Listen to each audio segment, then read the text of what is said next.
इस दुनिया का सबसे वर्स्ट एरोप्लेन क्रैश होता है हमारे भारत के अंदर। अहमदाबाद के मेघानी नगर में 12 जून को देश ने एक बड़ा हादसा देखा। ऐसा एक्सीडेंट यहाँ तक कि फॉरेन कंट्रीज में भी नहीं हुआ होगा। दरअसल हुआ यूँ कि 12 जून को फ्लाइट नंबर 171 सरदार वल्लभ भाई पटेल इंटरनेशनल एयरपोर्ट जो अहमदाबाद में था, वहाँ से ये फ्लाइट लंदन जाने के लिए टेक ऑफ करने वाली थी। और ये कोई छोटा मोटा प्लेन नहीं था, बोइंग 787 ड्रीम लाइनर का प्लेन, जो अब तक का सबसे सेफेस्ट एरोप्लेन में से एक माना जाता था। और इस क्रैश के अंदर 279 लोगों की जान चली गई, जिसमें से पूर्व सीएम गुजरात के विजय रूपाणी भी शामिल थे, जो अपनी बेटी से मिलने लंदन जा रहे थे। लेकिन एक पैसेंजर जो सीट नंबर 11A पे बैठा था, जिनका नाम था Rameshwar Kumar, the sole survivor of the Air India plane crash said ये अकेले ही ऐसे शख्स है जो इस पूरे क्रैश के अंदर बच गए थे, क्योंकि ठीक इसी सीट के एग्जिट बाजू में एग्जिट गेट था इस एरोप्लेन का। जो प्लेन क्रैश होते ही ये तुरंत ही एग्जिट गेट से अपने कूद जाते। और ये प्लेन लंदन जा रहा था, जिसकी वजह से इसमें फ्यूल कुछ ज्यादा ही था और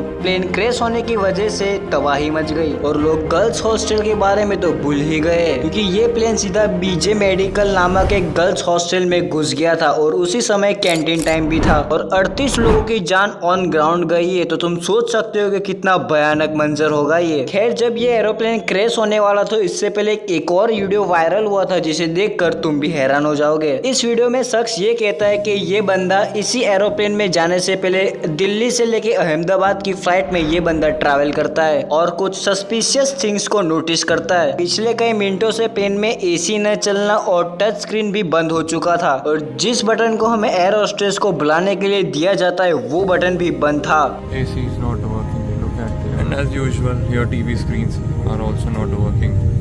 Neither तो this. सवाल यही आता है कि जब प्लेन्स में इतने सारे प्रॉब्लम्स है, तो इस प्लेन को लंदन जाने के लिए टिक किसने दिया? पर सवाल वही है कि who is responsible for this. और तुम मीडिया के भरोसे पे तो रहना ही मत। खैर, रियलिटी यही है कि ब्लैक बॉक्स के अंदर जितनी इंफॉर्मेशन है, वो इंफॉर्मेशन सही ही होगी, और इसी के कारण हमें न्यूज रिपोर्टर में तो बिल्कुल भी भरोसा नहीं करना चाहिए। फिर अभी तक देखे तो 2025 इंडिया के लिए सबसे वर्स्ट रहा है, चाहे वो महाकुंभ के अंदर ओवर क्राउडेड की वजह से लोगों की जान जाना हो, या फिर लोगों की लाश ड्रम में मिलना हो, लोगों का धर्म पूछकर मारना हो, या फिर ट्रेन में ओवर क्राउडेड की वजह से जान जाना हो, जबकि असली प्रॉब्लम तो गवर्नमेंट में थी। फिर हम मिलेंगे किसी नेक्स्ट वीडियो में, तब तक के लिए बी सेफ एंड जय हिंद।